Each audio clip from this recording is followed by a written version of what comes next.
Every generation has its own unique challenges.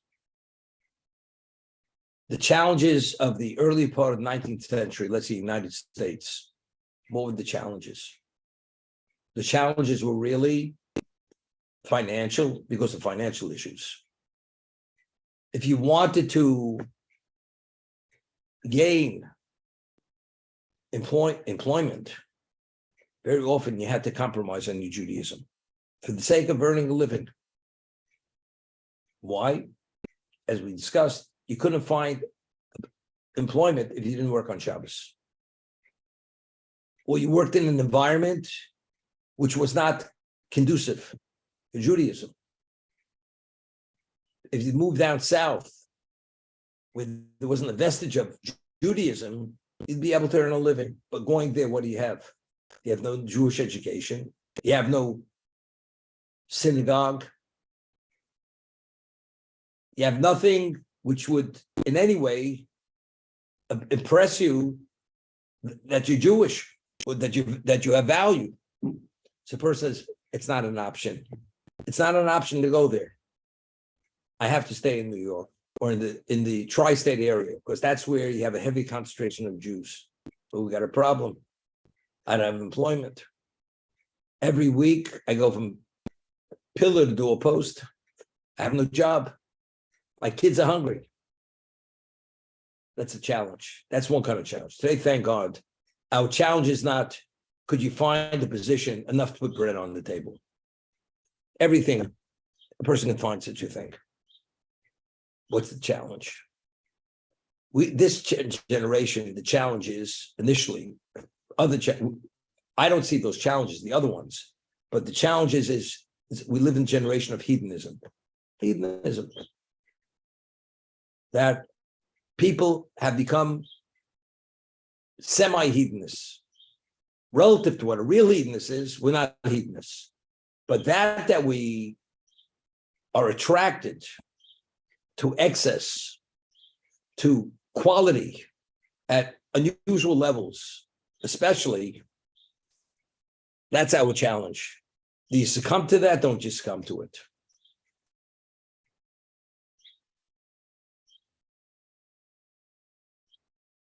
Give you an example. Person goes to a restaurant with his wife, talking about minimally, unless he buys himself a soup and a piece of bread. That's what they order. They're talking walking out of a restaurant that costs you minimally $75, $100 for two people. That's the lower end. If you would have eaten at home, maybe it costs you $25, $30. I'm not saying once more you have to get out, but people, that's part of the social scene. If you would take that money and give it to charity, don't you think it has greater value than leaving it on the table and you have a compulsory tip, 18%, and they add on if you want to tip more than 18%? It's a challenge. But everybody's doing it. I enjoy it. And one person said, I enjoy eating at home, staying at home. I don't have to go out. I go out to work. I'm home. My day is ended outside in the home. The framework of the home. There's a sale on a suit. I think I'll buy another because I could afford it. Is that a reason to buy the suit? You can be spending another $1,000 or $800. Well, I could afford it. The question is, do you need it? I don't need it, but I could afford it. So if you don't need it, what are you buying it? Because I could afford it. Because accumulation of items gives a person a sense of empowerment, a sense of value. I got an $800 suit, which normally retails for $3,500. That's what Barney says. The label is $3,500, discount $800. You have a closet full of suits from 3 years ago. You haven't even taken off the labels. But I could afford it. Because I could afford it, I buy it. You have such a rationale. At one time, people, they only bought things if they needed them. They didn't need it, they didn't buy it. We live in, it was a different challenge. You'd compromise your Judaism there to get ahead, so to say, financially ahead. You'd go to an environment, you went to graduate school, and you, as a single person, were you exposing yourself to certain temptations, which you shouldn't, because a single person, as well as you swim, I drop you in the middle of the ocean, you realize you're going to drown.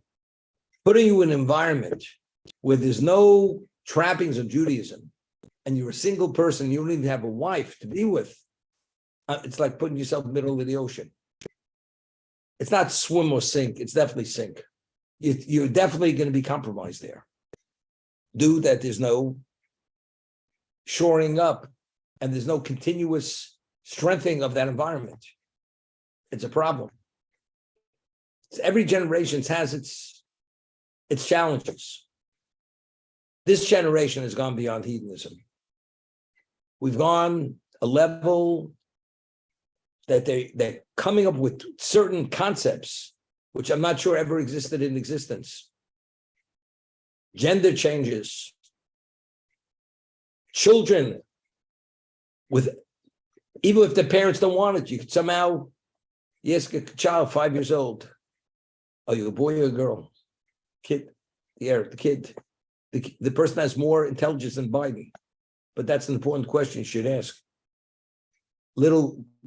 He's afraid to say little boy, and he can't say little girl, so he says little, whatever you may be. You ever hear such thing? Has this ever existed in recent history, recent society? I'm not sure even in Rome this existed. They were involved in bestiality. They were involved in homosexuality. They're involved in all that stuff. But the man was the man, the woman was the woman. Today we live a level of distortion of reality, which is actually underwritten with evil. This is evil rearing its head. Truth at one time was admired. Truth itself doesn't have that special, it's not put on a pedestal any longer. Religion, anything. What happened? It's a new challenge. You have to meet that challenge. This kind of challenge, sometimes maybe you have to go into a cocoon and just secure yourself to deflect whatever's going on in this world.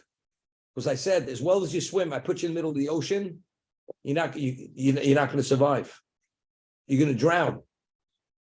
We have to somehow withdraw and look at it from a distance at best. If it may have relevance, that you can come up with some level of solution.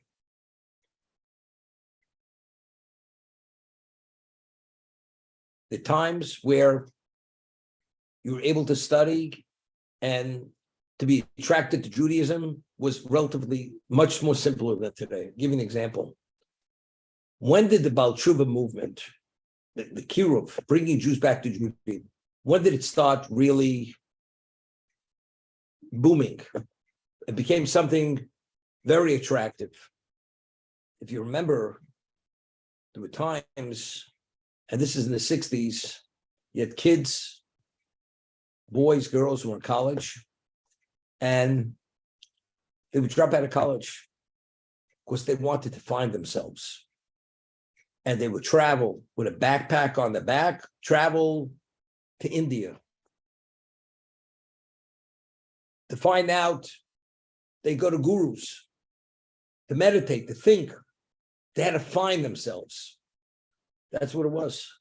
People were trying to find themselves.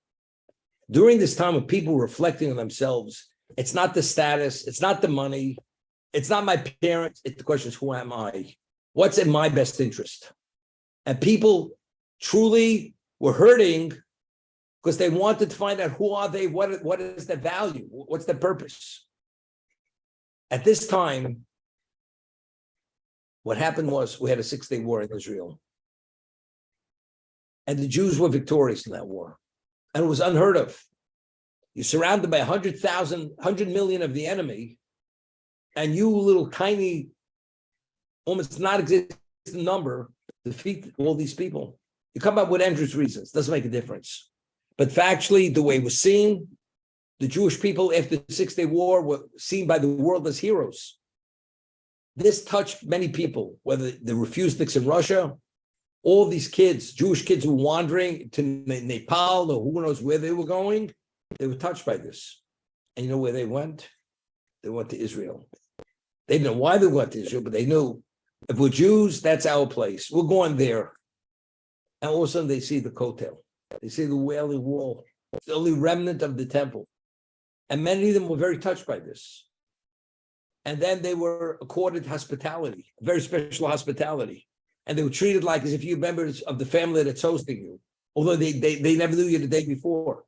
And these are all observant people who are concerned for you, not because you have anything special, not because you're a wealthy man, or we need your connection. And they were touched this way. There was a resurgence of what? Of the Baal Tshuva movement. Today, almost doesn't exist in the United States. Because the searching, the seeking is no longer there. People aren't searching and seeking. People are looking for one thing. They just keep pushing the envelope. What's the next thrill? What's the next charge? That's where they want to go. They're not looking inward, they're looking outward. Why? Why this generation? And now it's this. Go back 50 years ago, it wasn't that. Why? As they said, only God knows. But the challenge is a much more difficult challenge today than it was then. Much more difficult. Now, when we speak about challenges, we said everybody is given the wherewithal to be able to withstand the challenge. I'll give you an example. At our age, where we're today, the challenge for a younger person is not my challenge. Because I'm beyond that stage in life. But if I would be a young person at that age today, do I know if I could withstand the challenge? Who knows? Whether it's a philosophical challenge, a theological challenge, whether it's a temptation challenge, who knows? But again, it's not relevant because I'm not there. And if I would be there and would be a challenge, God would give me the means, the ability to withstand the challenge. You follow what I'm saying? Today, it's not my issue anymore. So I don't need the wherewithal to withstand the challenge because it's not even a challenge, it doesn't even touch me. But if I'd be a younger person and I would be touched by it, I would definitely would know I have the ability to withstand that challenge. Because if I am tempted, if I can't deal with that level of temptation to deflect it, that means I'm not held accountable if I should fail. So if you are held accountable, everybody's accountable. If you fail, that means you have the ability to withstand that temptation. But the different levels of God's intervention in this existence today, which was not years ago. Different reality.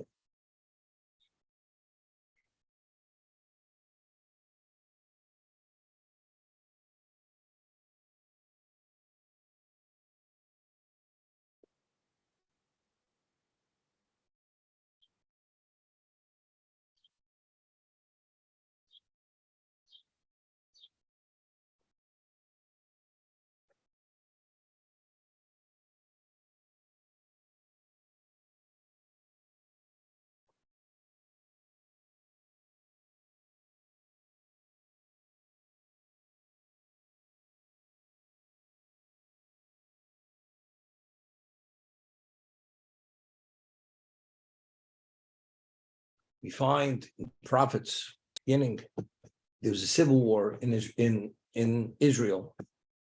Time of the prophets, when the time of the prophets, it had to, a certain incident happened, and it had to do with the tribe of Benjamin against the rest of the Jewish people.